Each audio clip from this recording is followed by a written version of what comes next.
sa mga dalagko nga balita subong nga adlaw.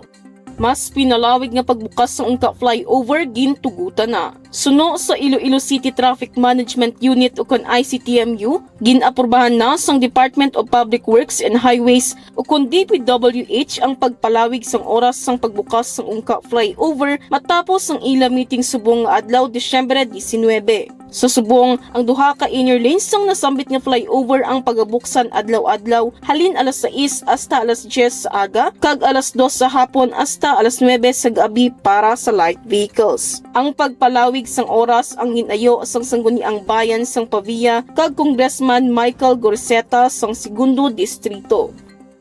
Iloilo Provincial Hospital upgraded to a level 2 facility.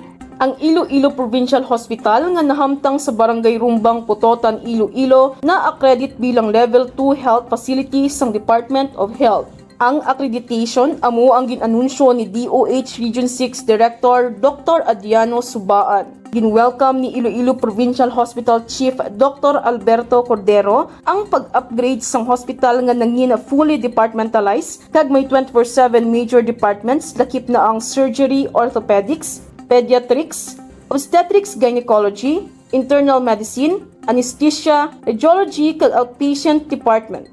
Ginapabugal man sang ospital ang advanced facilities, adult intensive care unit, neonatal intensive care unit, level 3 clinical laboratory, respiratory units kag radiology department nga may mobile x-ray, CT scan, 2D echo kag laparoscopy machine.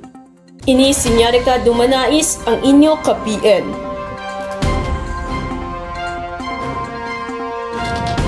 For more stories, check our website www.panaynews.net.